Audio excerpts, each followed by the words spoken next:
Lunch Therapy. I'm Joel Marshall, your host. Today we have an incredible guest. He is Corey Martin Craig. He is a comedian. He is also the founder of something called Cool Beans, which is a way to get your comedy on. It's a good way to start in comedy, but also a good way for people that have been in comedy for a long time to hone their craft. I found out about him from Matthew Moore, who was on the show. He does improv for the people. And he said, you know, you got to get this guy on the show. And I was like, bring it. Bring it. So we've made that happen today. For those of you who maybe think maybe you want to do some comedy, maybe you want to do some acting, maybe you want to express yourself in some other way, I think this guest is going to help you vault yourself onto the stage. And we're also going to explore his experience, which is remarkable. I must say it's remarkable. So let's get into this thing. Boney, can you cue us in? Let's do it. I'm going to get myself a modem. I'm going to get myself a modem. I'm going to get myself a modem. I'm going to get myself a modem. I'm going to get myself a modem. I'm going to get myself a modem. I just want to point out, I spent some time with one of our regulars on the show, Jay Patterson. She's over there on the left-hand side, all the way to the right there. Your right, my left. She's on that show, The Trust, which is on Netflix. Check it out. We're going to be hopefully getting her on, maybe some people from The Trust to talk about their experience on a reality show. Jay is a comedian. I don't think people who watch the show know that she's also a comedian, but she is, and she's hilarious on the show.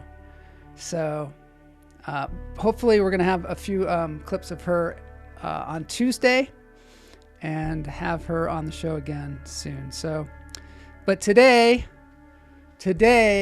we are very, very blessed to have Corey on the show, and I'm going to bring him on. I don't normally do this with guests, but I'm going to bring him on to help me with the breathing, because at the top of the show, we always do 3 deep breaths. So if you'll join me in welcoming Corey to the show, here he is, Corey Martin Craig. Yes! The crowd is going wild. Thanks for being here. So good to see you. I've got you muted for some reason. Boney, could you unmute him, please? Thank you. There you are. Welcome to the show. Welcome to Lunch Therapy. Thank you for having me. I'm excited. I know I need to say hoy. That's right. You got to say hoy. Very good. Very well done. Following the rules. Behind me, I have some landscape from Nebraska. I believe that you have an origin in Nebraska. We're going to get to that. But what I'd like to do in the very beginning of the show, we always take 3 deep breaths. I think probably for me, it really helps me kind of relax and get into the show. And it also, I think it probably affects my nervous system very directly. Do you do this? Do you do breathing exercises at all? From time to time. I'm a big believer in like name entertainment, so talking about things like that, yeah. Yeah, cool. So what we're going to do is we're going to take 3 deep breaths, in through the nose, out through the toes. Hold it. Let it go.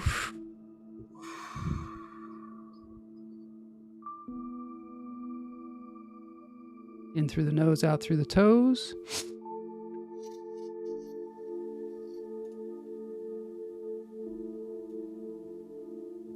Let it go. Todd Lee is here. Hoity ho ho ho. Watched an episode of The Trust last night. Young people have no respect for their elders. That's a good point. It's a good point. One more time. In through the nose, out through the toes. Hold it.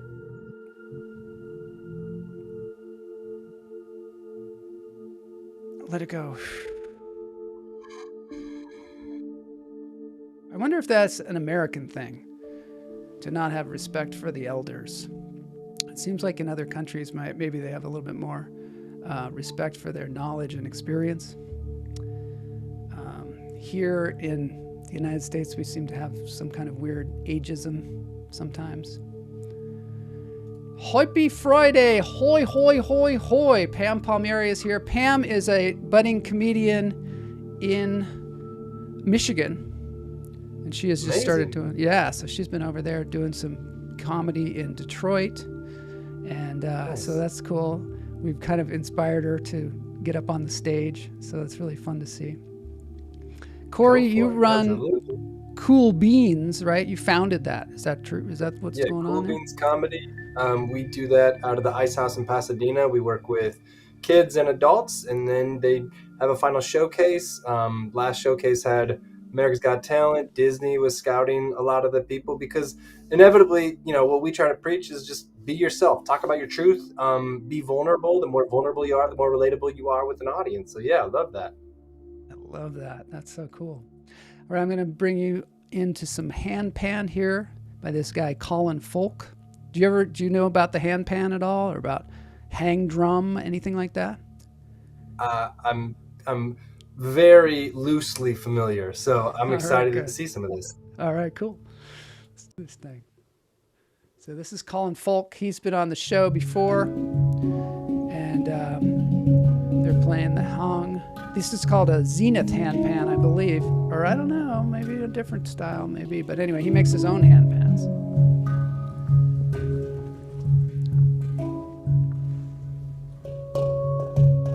This is an instrument that was thought up, that came into being in 2000. So it's only been around for like 24 years, I guess. But it has a sound that feels like it's ancient. Let's see who else is here. Greg Wardle is here. He's a big fan of the hand pan. I think it is elders don't have respect towards the younger, and that is then reciprocated. Wow, I like that. Greg is a teacher up in Washington State, and that is an interesting perspective. We had Judd Nelson on the show, and he was talking about how he had done the movie The Breakfast Club, and he was saying that John Hughes has a respect, or had a respect for young people, and was able to convey that through film and gave them, kind of a platform. And he was saying if we don't give kids that kind of a platform to express themselves, because they are going through things that are important, they may not seem important to us, from our adult perspective, but it's just as important as anything that's going on in your life. And if we don't give them some kind of a voice, things like Columbine happen, and horrible tragedies occur because the kids don't know what to do with all these feelings that they're getting. So I think that's true. I think that's a good point, Greg. Howard Aronin says, "Hi, Joel. Corey is one of the most important people in my life, a positive light in this world." Wow, Howard Aronin. I love it. Howard Aronin. I love that guy. How are you, Howard? So great to see you. Howard is the best. Ginny Sykes, Ice House treats comics so well, they give us water and candy. It's true. Yeah, the Ice House has evolved into this incredible facility now. Have you been there for years, for a long time, or? Yep. We've been there since 2009, and during the pandemic, we were actually there. I was there on the Tuesday where everything shut down in 2020. Really? And Netflix was filming something there, and Netflix left all of their gear there, and we left going, we'll be back in like 2 weeks. But no, the Ice House during the pandemic had a $4 million facelift, and it looks stunning. It's beautiful. The VIP room is new. The California room, it's stunning. We love being there. It's such a pleasure to perform there too, because it's just a joy. I always used to go there and perform at Dave McNary's show, and on Sunday night, and then he passed away. But it really has gone through this incredible transformation. Did it change hands? Did someone else buy it? It did. Johnny Buss purchased the club literally months before the pandemic. I think it was just the beginning of 2020 or the tail end of 2019.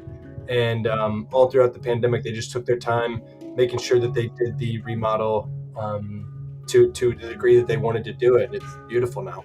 It really is beautiful. So one more thing before we get into the interview, which is something that I think is super important, is that we look at an animal, a sloth in particular, eating an apple. So this is the Oregon Zoo, and they have provided this sloth eating an apple.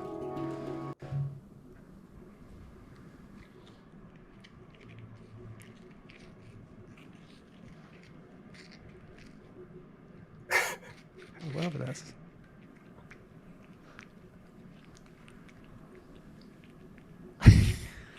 What is your favorite animal? I love dogs. You're a big dog person, huh? Yeah. It has to be a high second. Hearing the crunch and eating it upside down. This is amazing. It is amazing.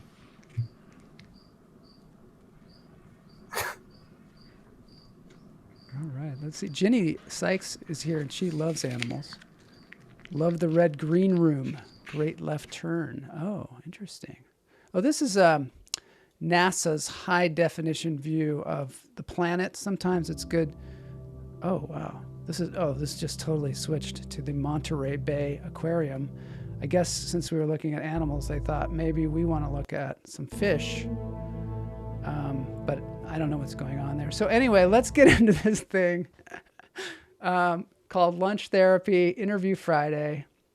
I'm going to introduce you, and I'll see you in the interview. All right, so I think we know a little bit about our friend here, Corey. And Chuck Goldsmith is here. Apple a day. Yes, even for sloths. Matt Wright is here. They have provided a sloth eating an apple. It's my favorite phrase of the week. Yes, shout out to the Oregon Zoo. Hoy, Ginny. Hoy. So yes, okay. So I think you know a little bit about our guest now, Corey Martin Craig. I'm going to have him explain his name because it's a very interesting name, Corey Martin Craig. It sounds a little like three first names. Hoy, my favorite, Howard. So he was first mentioned to me by Matthew Moore, Improv for the People, and I think that they're probably, related. Improv for the People and Cool Beans, because they're kind of opportunities for people to perform comedy, which is super important in all aspects of life, especially during things like the pandemic.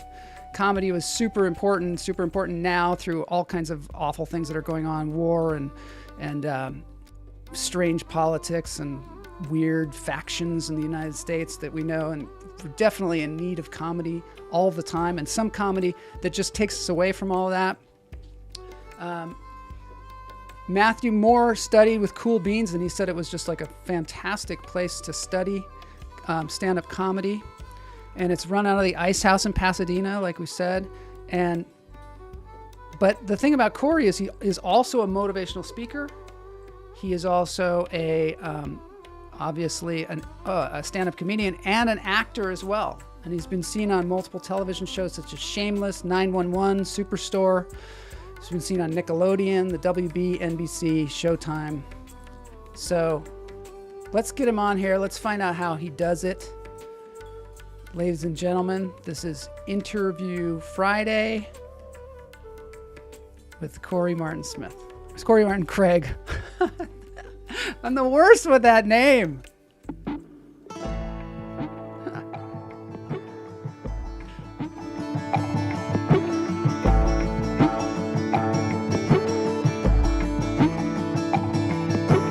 Between middle school and high school, I was suspended over 30 times. Stink bombs, F-bombs, you name it bombs.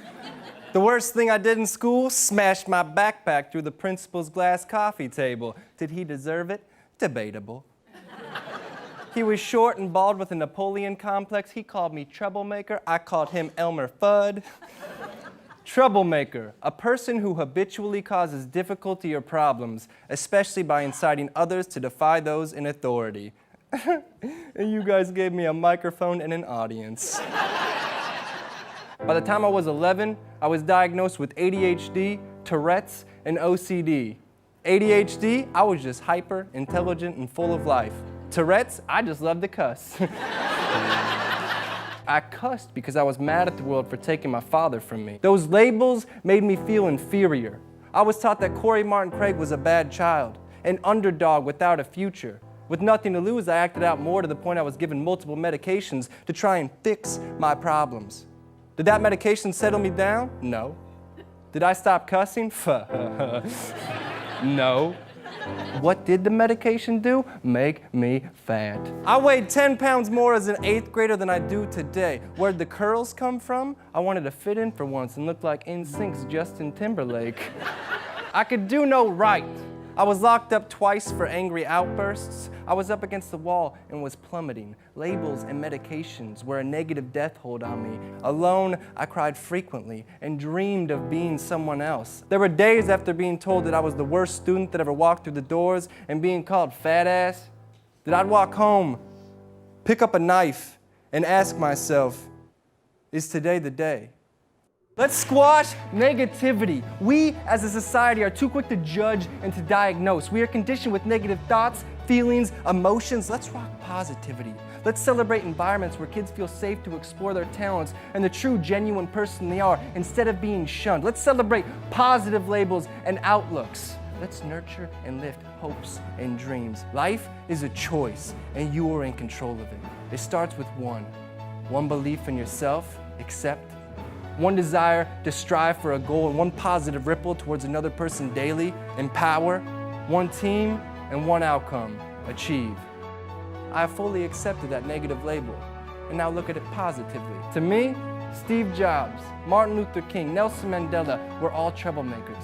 All three had a desire for positive change and set out to accomplish that task. And if you didn't know already, Nelson Mandela's birth name was Holisasa, which when translated means troublemaker. Boom. Yeah. All right.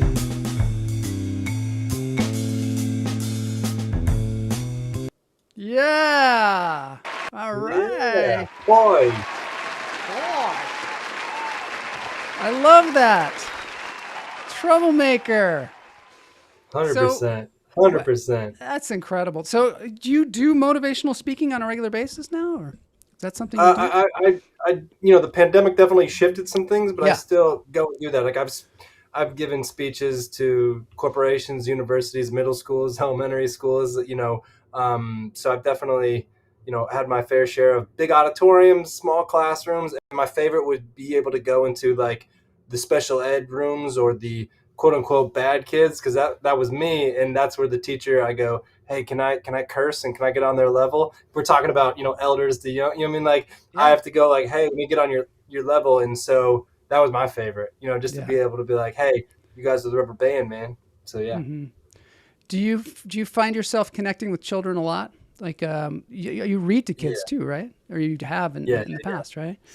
Yeah, SAG-AFTRA has a program called Book Pals where isn't that a great program? I did that too for a while. I got to get back into that. I love that so much. Yeah, I did that for a number of years. But yeah, one of my favorite classes, with Cool Beans Comedy is the kids, just because I'm a big kid at heart, and I think it's fun to kind of look at that, and I think we learn, because obviously the topic that we're talking about that's been presented from this already is elders to young, that respect. I think if the same goes if we show that care, and like they want to feel trusted. So for me, I love getting to hear their stories, and kids are so uninhibited. Like I want to know what it's like to just wake up and have food there and your laundry done and everything else, so I love their mind, and things are so simple. Like a fart for them is the funniest thing in the world. Like I want to remember what that is like. Yeah, I do too.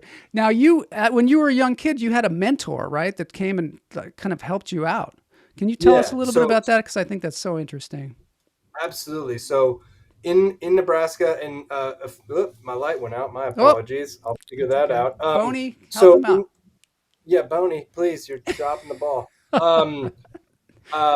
In Nebraska, there's a program called Teammates. Teammates is the equivalent of Big Brothers Big Sisters in the school system. So I was Mhm. lucky enough to have a teammate, and he came to school, say, like every Wednesday, and he would sit in with classes with me. Some days he would go and take me to the library and check in on how I'm doing. He would show up to athletic events and kind of see how I'm playing. But my Mhm. favorite story is one day I got suspended, and he picked me up and he said, hey Corey, you want to grab some lunch? And at that time I was kind of overweight, so like I always loved eating food, so like I was like, I'm down.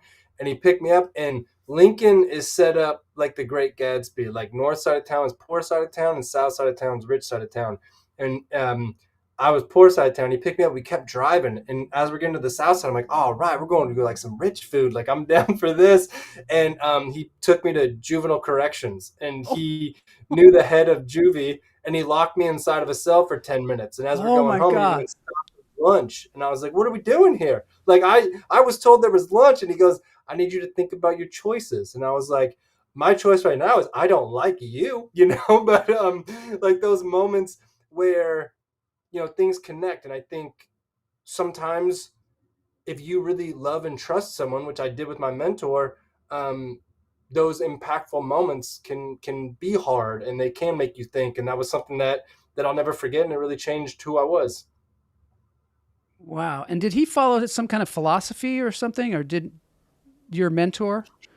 My mentor, I mean, he must have been in his late 70s, early 80s when we first started working Hmm. together. So he had lived a life. His Yeah. kids and his grandkids were all so amazing. I think, his philosophy was just work hard and treat others with respect. And his wife was the governor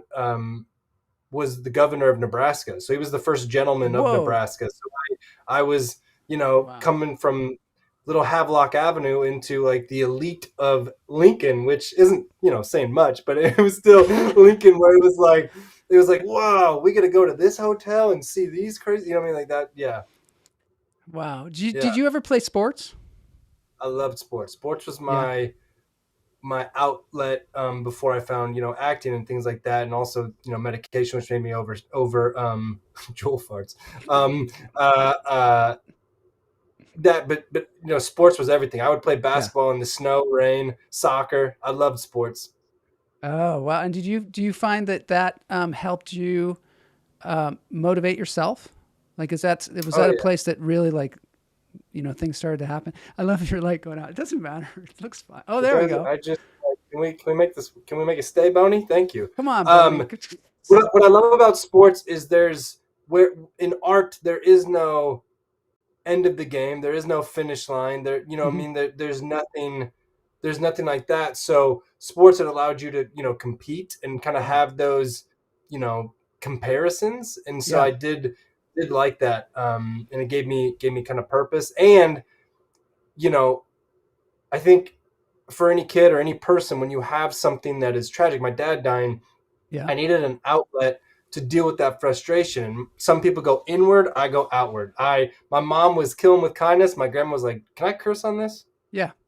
Please. Okay. My grandma was, "Don't take shit from anyone." And so that was sports for me. I would check people, like I was just out there to be like, "Let me feel alive," type of thing. Wow. Yeah. I really find that sports is a great precursor to being in plays and movies and acting and all that stuff, because there are a lot of athletes that go into acting because I think it's also a similar sort of endorphin rush and adrenaline and all the kinds of things that go on. But there a lot of times there there isn't a quantifiable win. You know what I mean? You can go up and do your comedy, and I mean, the win is that people had a great time, but it's like you don't get a score at the end and go, okay, I'm getting better and better. It's kind of hard. You have to make your own sort of ways to quantify your success, or maybe you don't. I don't know. Maybe you just go and you give. When you came out from Nebraska to Los Angeles, was that like a huge shift for you? Was that a culture shock? 100%. Yeah. Without a doubt. I mean, LA to Nebraska is night and day. Yeah. Um, uh, yeah, unbelievable how that kind of changed. But I needed it. It was either go to jail or go to go my path was not looking too good there. So when I came Yeah. out here, just everything was like bright eyes and sunshine. Like I literally thought the sunshine was different in LA. I was like, wow, it's so much more beautiful. Just like everything completely changed. Yeah. But I mean, was it also in Nebraska? I imagine sort of wide open spaces. Is it like that? It's And pretty. then, It's pretty. Yeah, I remember like the first few times I would go back in my head, I had pictured like this much more compact city and everything else like that. And I'm like, there's a grain elevator like right next to my elementary school. Like that's not, you know what I mean? Like that's yeah, yeah, it's that it was it's you know it's different. It's definitely yeah, much more. You have a yard there, hmm, that type of yeah, stuff. Yeah, yeah. yeah.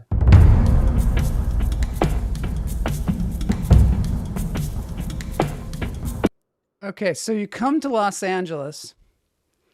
You're just like hayseed from Nebraska. I'm just saying that because it just Yeah, sounds, yeah, you know, 100%. but kind of.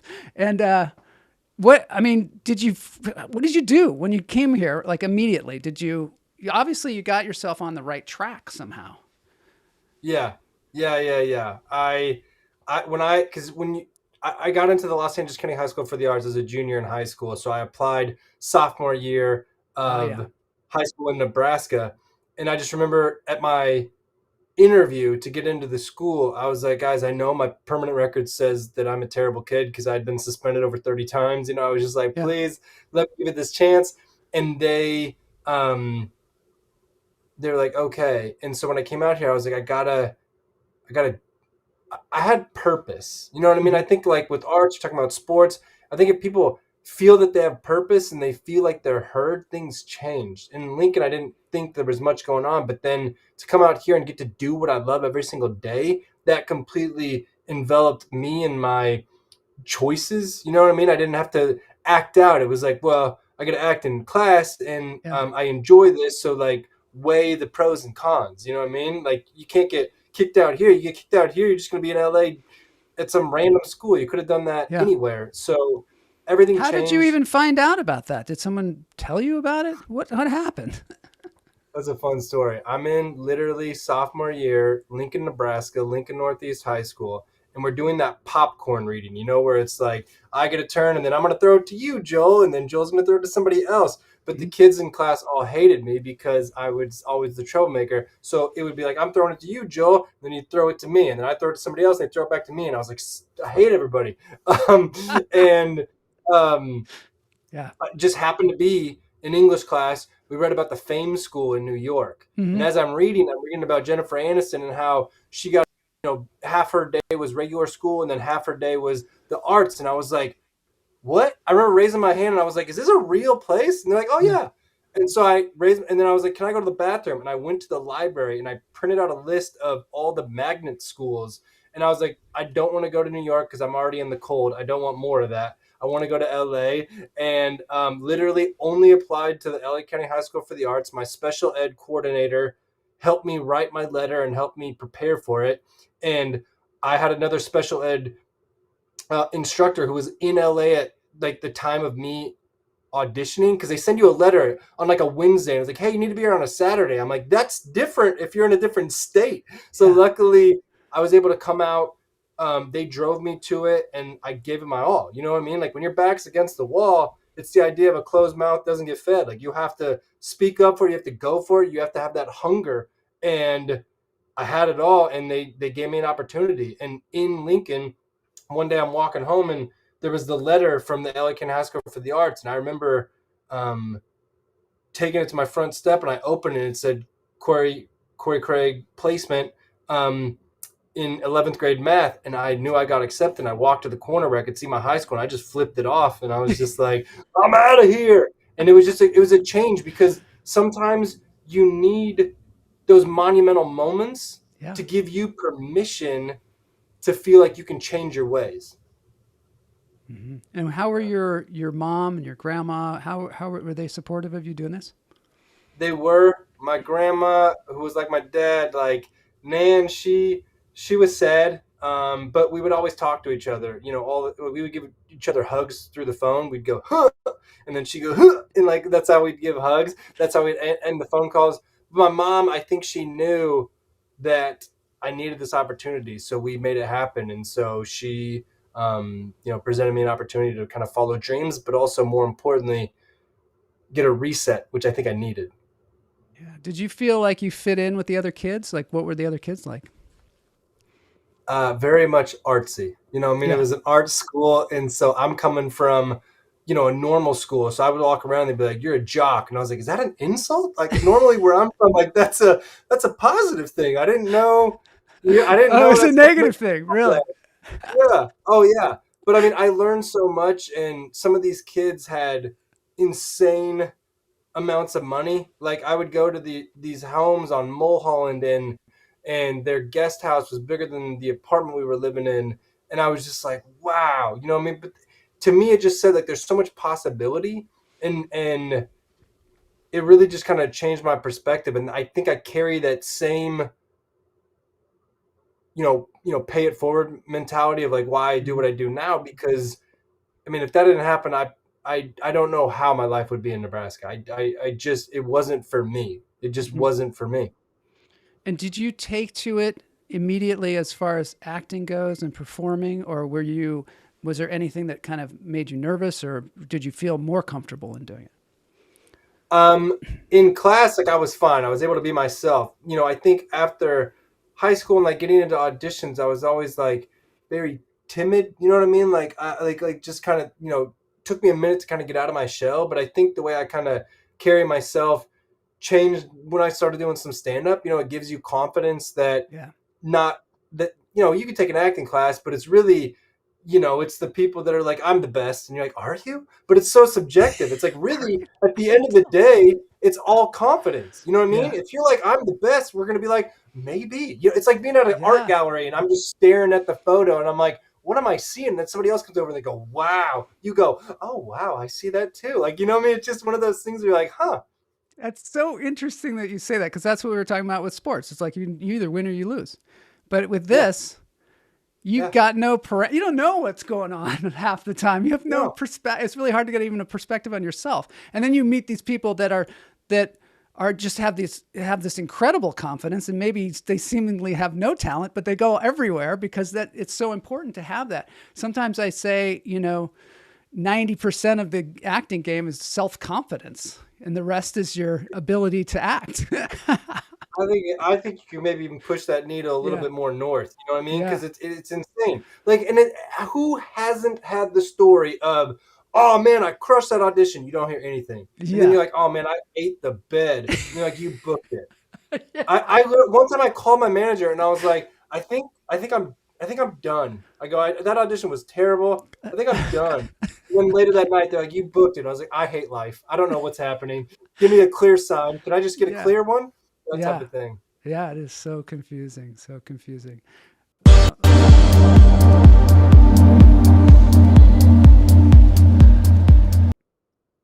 I want to talk. I want to show a little bit of your comedy because it's really fun, and your persona is, I mean, sort of like you are in life, but it seems like it's different from what I'm used to.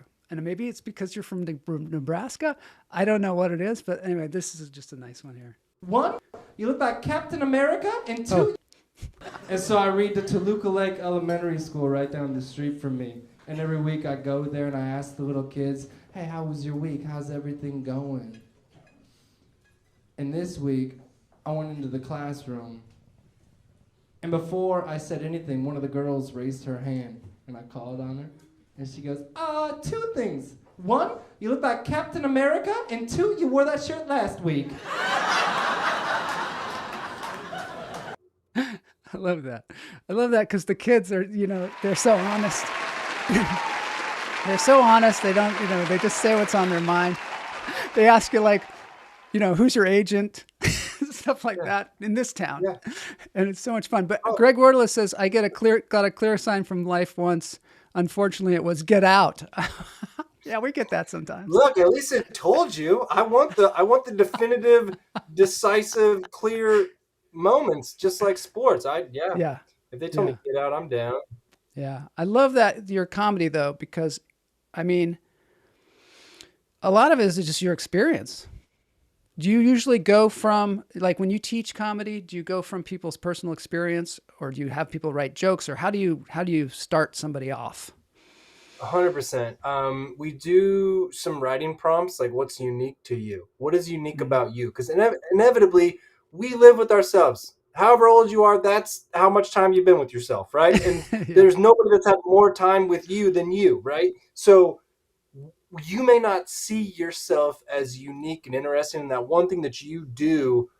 um, you know, you may not think that it's amazing, but everybody else is like, whatever. So we'll have you write those things down, and then we'll share them, and then everybody else will be like, I want to know that and that and that, Right. and they're like, oh, okay. Like, it kind of becomes the groundwork. But I personally believe, yes, we all want to know what you think about, you know, traffic in LA. We want to know about what you think about, taxes and all those things. But realistically, like, I personally think from comedians, the first special is always the best because it's the one that's taken years to cultivate, and it's the most authentic, and it's the most you. So for me, I always kind of go from the more relatable you are, the more, is all about vulnerability. So if you can get up there and do a first impression joke about the way you look, the way you sound, and cut that tension and get everybody on your side, we want to know about you. What makes you unique? And like when I go and coach actors or stand up, it's always, nobody can beat you at being the best you. Nobody can beat Joel at being the best Joel, right? There's nobody else like you. So just give us the best version of you. And I'm very passionate by that. Can you tell I have a lot of energy? I Okay. love it. I love it. Did you, when you started acting, did you just say, I'm going to be myself, or did you try to be somebody else for a while? I think organically I've always been myself because I've never fit a mold. You know what I mean? Like, I was even thinking about this. Like, I'm I don't really have too many friends like my age. Like, I don't have to, like, it's just one of those things where I'm kind of an outlier, So I've always just been like, oh, I got me, Like, I've never really been confined to any idea of social pressure or anything like that. I'm just kind of me, Sometimes unapologetically. people don't realize how unique they are. Like when I heard your comedy for the first time, I was like, oh, this is a voice I haven't heard. The Yeah. closest thing I could associate with it was Adam Sandler, because he Sure. kind of is like himself, and he's a little Yeah. childlike, sort of like you are, but adult at the same time. You know what I mean? Like, you have the perspective on it. Yeah. I want to show this Pee Wee Herman clip, just because Howard and Ronan mentioned it. What's the name of the movie? Is it Big Top Pee Wee? Pee Wee's Big Holiday. Pee Wee's Big Holiday. Yeah. Let's see. All right. Now, Boney, could you cue that up? I don't know. Boney seems to be asleep. I don't know what's going on. Oh, thanks. Okay, here we go. Girlfriend's making me take ballroom dancing with her 4 times a week. Nights. Hello, how's that gonna work if all you guys are so busy at night? It's not. The renegades are breaking up.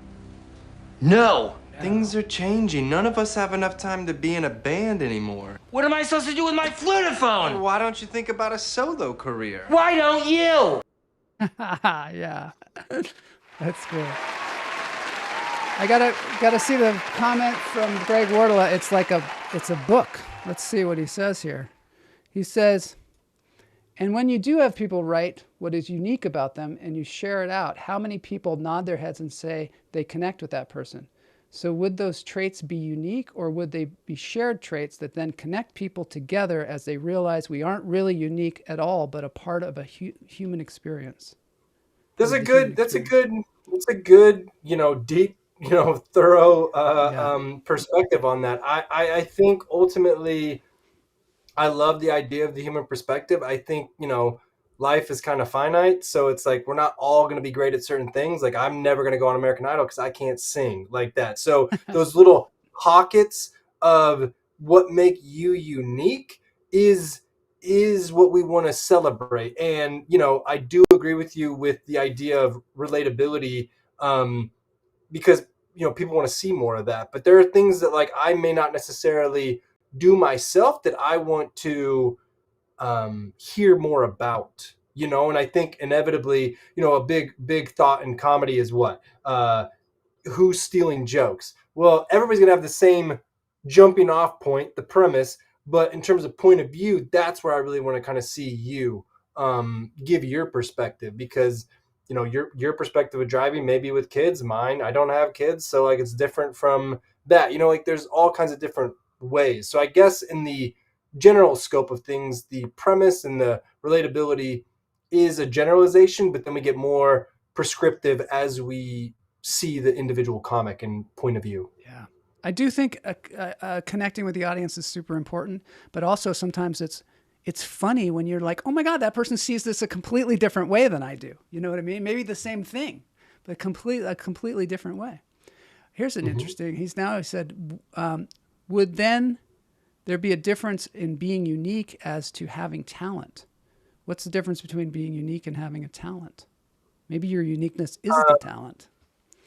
Yeah, I think unique qualities can be a talent, but I also think too, to kind of answer that, is sometimes, we're given a hardship, or we're given something that we get to earn to then talk about, maybe a rough upbringing, or a disability, or just something that like is different about you, that kind of is something that you then get to use, right? Because comedy is tragedy plus time. Like, are you okay to talk about it? Can you talk about those things? And I do think, like, if we want to talk about, being a great singer, maybe an impressionist as a talent, that's been earned. That's been, mined and repeated to where it's really, really good. And then you can put it into certain things. So, a unique thing could be life given, and it could be earned by mining out a talent. Yeah, there's just so many different ways to approach comedy, which being a teacher, you kind of see where people's strengths are, I suppose, and then try and push them in that direction. Right. I mean, it's 100%. prescriptive. Yeah. And it's truly unique too, with either kids, or, for instance, we have a performer who has millions of views on the Cool Beans Comedy channel who has Down syndrome, and hilarious. I get to work with him, and like love that comedy is an outlet for him, because he wants to be heard, and communication is all that we really want. We want to be accepted and loved in life. That's true for everything. For him, there was difficulties in being understood from the audience. The diction and enunciation wasn't great. So what we came up with is I stand behind him with cue cards. And so that allows the audience to see with it, but also hear him. And his set is amazing. And he's really, really funny. And so it's finding those things that can make you resonate with an audience and also be heard and seen. When you went to fame school, did you were you just going to be an actor, or did you know you were going to be an actor, a comedian, motivational speaker? Did you have like an idea of where you were going, or did it just happen? My one, it just happened. Honestly, my one thing was get out of Lincoln, get to a place where I feel like I can grow and be myself, and not be the sum of all of the past problems that I've caused at school. Like, give me a chance to be me. But again, kind of just being unique to me, I've just kind of followed my path, just like we all do and should, is just listen and let it be itself. I became a motivational speaker because when I went back to Lincoln, one of my old Spanish teachers, who is absolutely amazing and really was like one of my only friends in school, I would go and have lunch with her, and I was supposed to grab a coffee with her, and she said, can you speak to my class instead? And I was like, about what? And she's like, go and tell them your story. And I was like, are you serious? You used to tell me to shut up in class, and now you want me to talk? You know what I mean? So then that kind of happened. And then as a part of being a comedian, I was on a show at Warner Brothers, and the producer was like, hey, why haven't you tried stand up? And I was like, hey, I don't know what that is, and I don't want to do it. And he's like, well, name me a funny actor who hasn't at least tried comedy. And I was like, what about, like, I couldn't. So then I just was like, all right, fine, I bet, like, I'm gonna go try this thing. And it allowed me to have another voice, but moreover, I really think it's about confidence. Like, I've seen people take class that literally, they don't want to go and have a Netflix special. They just want to be able to have more confidence in a meeting, or have more confidence with themselves. Yeah. That's the thing, is we sometimes don't realize as comedians, like if you're teaching somebody else to do comedy or something, you're teaching them a skill that they can use in so many different ways. And that skill is so valuable. even if you're Yeah. like giving a boring presentation at work. You know, I mean, if you can throw a few jokes in there, and also if you can be yourself while doing it, it's like changes the whole environment. Yeah. Well, right, because I mean, remember the days of Zoom? It was so boring and just everything, and so you would just sit there like this. But so if you just see a bunch of faces that are just like, Yeah. it doesn't exude anything. But if you can give me like a smile, like Yeah. I mean, the nonverbal communication, I'm like, all right, cool. The intonation of my voice, I know that if I talk like this, and it's so much different than if I'm like, hey, I'm at least trying. I at least sound like I care. Yeah. And if you're having fun, I mean, doesn't it seem 100%. like having fun and being engaged are like such two powerful things? And I guess they're sort of the same thing a lot of times. If you're engaged and interested in something, it's so different from somebody who's giving you a presentation. They're like, oh, I've done this 5 times today. I'm going to tell you about this thing or whatever. And you're just, and it could be the most, I mean, and it just changes the room so much. I remember going to go read to kids like down the school down the street, and I walk in and the kids would just go nuts. It was really hard to read, that they would just go nuts. And I think it was just the energy of being that kind of a person that, is a kind of an open performer kind of person. It gave me so much respect for teachers, though. I don't know how they do it like all day, entertaining these kids. No. It's incredible. Teachers in all seriousness should be paid more than anyone. Like oh in all my God, yes. Like you're not only a babysitter, but you're trying to enlighten the next generation of youth. Yeah. Yeah. Now so you kind of just got into these things because you were a performer and people asked you to do them essentially. And then, so how did you decide that you were going to start a school called Cool Beans? Like, how did that happen? Cool Beans.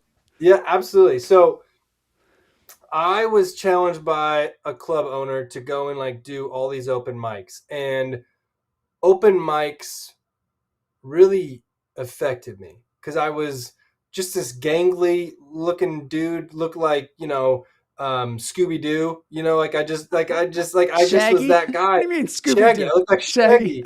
Yeah.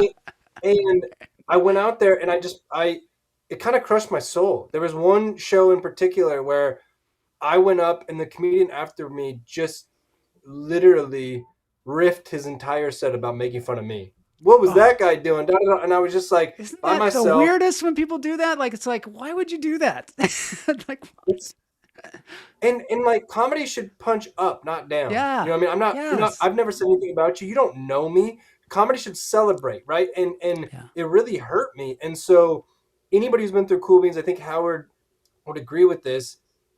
It's all about being inclusive and putting out positivity. And so that's what I wanted to do. It started off as a show, and then we just started teaching. And Matt and I actually started teaching together. And now we have, multiple other teachers, and we're back at the amazing Ice House Comedy Club. But I really wanted it to be a supportive place. Like, we've had people call that have been like, hey, man, I used to do comedy, and the show really, turned my perspective. It was really bad, and I didn't want to ever perform again. I go, just come check it out one time. Just be in energy of like good, positive energy. And that's what Cool Beans Comedy stands for. So that's why I did it, is I just hated that I literally felt broken inside. And I wanted an opportunity. And I also wanted, just like with sports and me wanting to go out of my way to take out people who are messing with my teammates, I didn't want anybody else to kind of go through what I've gone through. And I think that's what's been the secret sauce of that. And, because of that, again, following the journey, I have now a partner in Cool Beans Comedy who is a 6-time Emmy winner from Ellen. Her name is Suzanne Luna, and she directs all of our showcases. So if you go and see Cool Beans Comedy, any of our social clips, like, she directs them. And that's because I produced a special for Renee Percy. Suzanne Luna directed. We became really fast friends. Last year, we did a documentary about a 10-year-old with autism who found his voice through comedy, talking about black and white. So for me, again, the passion in me, I could keep talking, but I'm just saying, I want everyone to be heard, right? Like, if you really boil down Cool Beans Comedy, we've now called it a comedy incubator, but really that stands for, giving voice to the underdog, giving voice to anybody, right? we all deserve an opportunity to be heard, to be seen, and seeing people walk off that stage for the first time or multiple times. It can be life changing. I even had my mom do my class, right? Yeah. Just to have her feel what that's like to get on stage. And, she did it twice and she did great. Oh, that's so awesome. That's so awesome. What is it like to see your mom performing comedy? I mean, was it wild? It was insane. It was so insane. And the funny thing is she murdered and like walked off stage and did one of those. And I was like, oh, that's how we're doing this. I love what you're saying too, because I speak to so many female comedians as well, that especially ones that are not in Los Angeles, but also in Los Angeles as well, that they feel like they're being marginalized and they feel like there's things that are being said that are just completely offensive and not funny.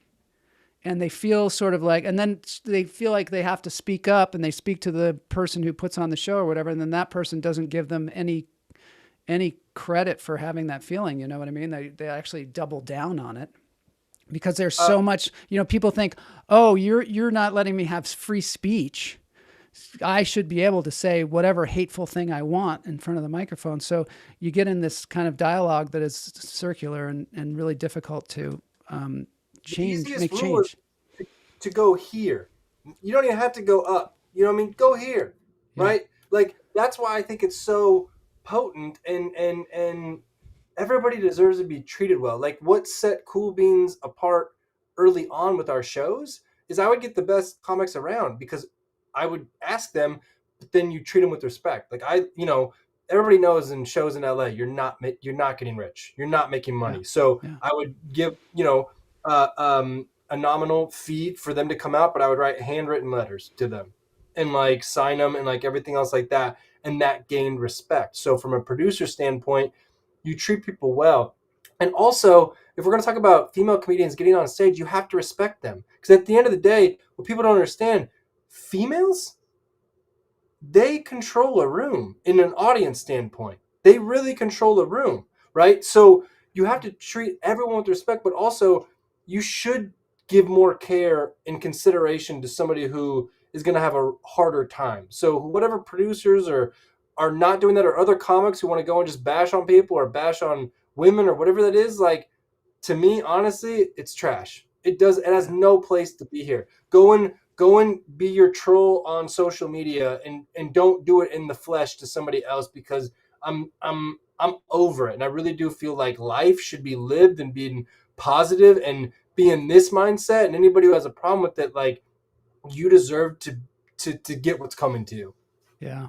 I got to say that Renee Percy's Comic Sutra, that's a fantastic I produced that. show. I produced it. You did a great job. And Suzanne Luna directed it, and she's now a partner at Cool Beans. Yeah, that was us. Wow. Renee, when she was on the show, she said that you were looking for a space, and you'd looked at all these different spaces, and you finally found the Gary Marshall Theater, and they happened to have a set that was already there, and it was like perfect for, and that was like one of those things where it just all came together so well and completely fit. And it just was such a professional show. So I just got to hand it to you for that, Yeah. Are you going to do more of that, producing people's one-person show? Oh, 100%. We have a lot of things in the works. But yeah, Suzanne Luna is a partner at Cool Beans, and we've been taking meetings with comics to do their next specials. But she's a 6-time Emmy winner whose now goal in life is to do projects that she wants to do, like tell beautiful stories. So it's just been, again, you talk about serendipitous with the Gary Marshall. It was serendipitous for my relationship with Luna, and hopefully we'll do another special with Renee. So yeah. It's so cool. I used to know Gary Marshall too, and he was exactly that same kind of person that you are. He was always like looking outward at other people and trying to help other people, even from a place of where he could have just been a total snob, like he created that theater, like didn't have to create a theater in Studio City, but he decided, theater is super important. So that's cool. I'm going to show a clip from Superstore just because I want to show another clip. Sorry, we're making up for lost time. Oh, no, kiss away. There won't be a next tour. Oh? Tell him why, Hank. I was smoking something I did not know was meth. Okay. Then somehow my gun ended up going off and shooting a service animal at close range. Oh, God. He's got a tiny limp, he's fine. It's still a Christmas miracle that you're home for the birth of your baby. The birth of a baby, anyway.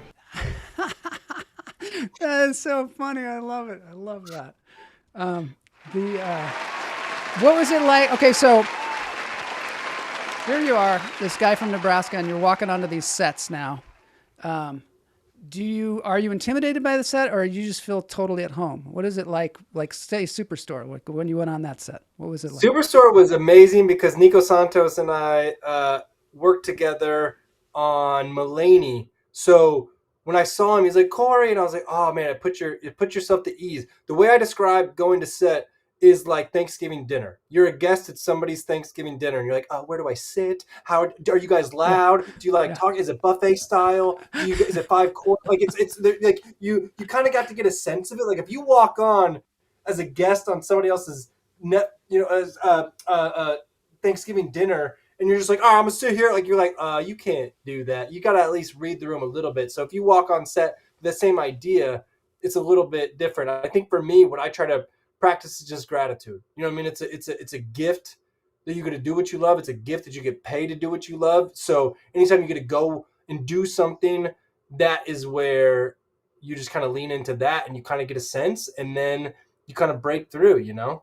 Yeah, I love it. But I think sorry, go ahead. No, go ahead.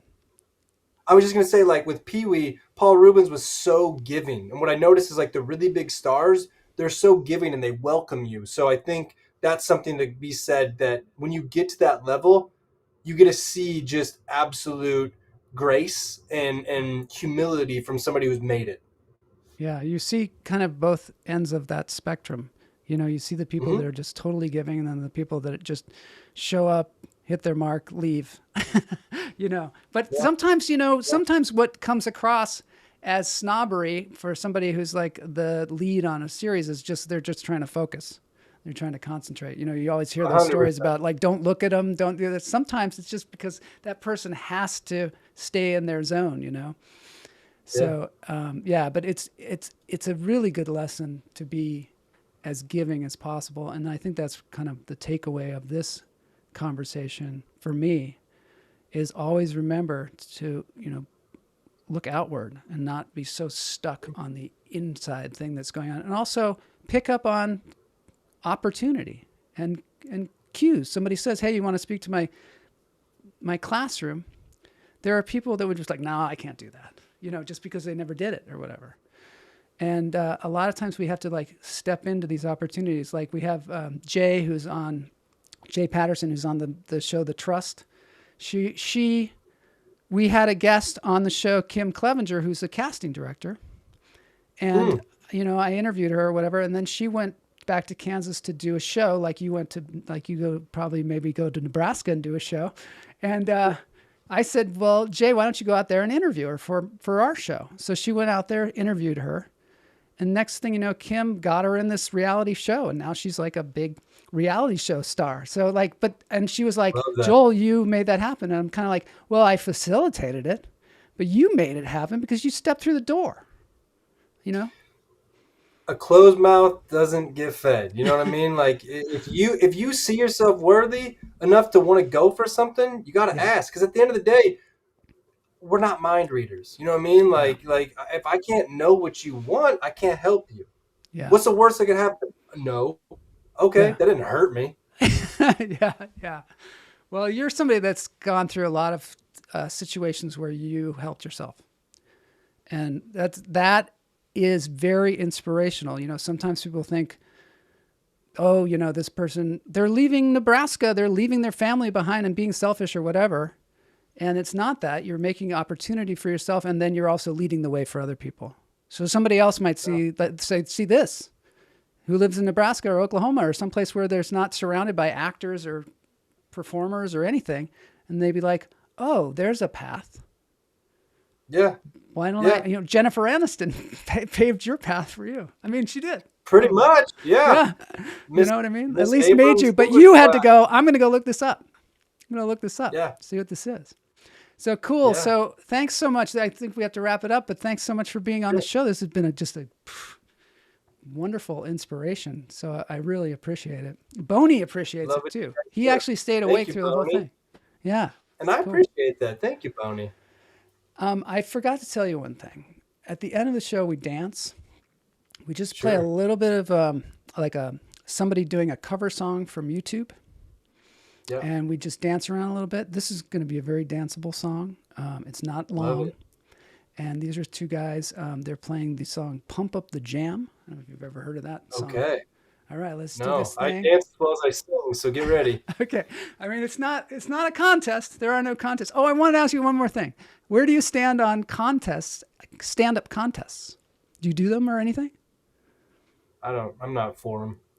I think I wonder about that. I think no. What up, Mike? How Mike are Knox you, is man? here. Yeah, that's good. We stalled a little bit just to see Mike here. All right, let's dance this thing out.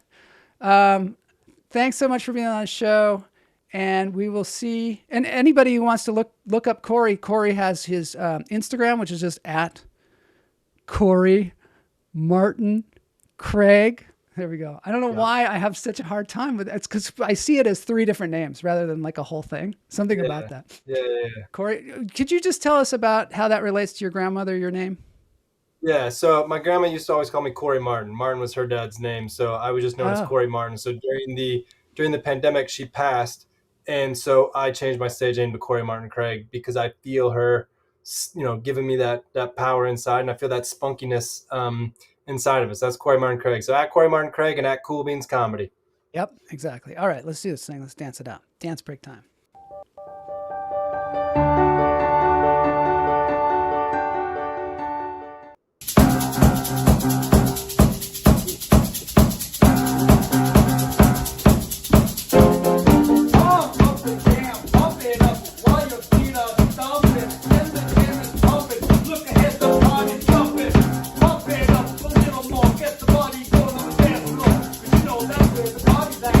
Find out if you do that. I don't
right. See you all next week.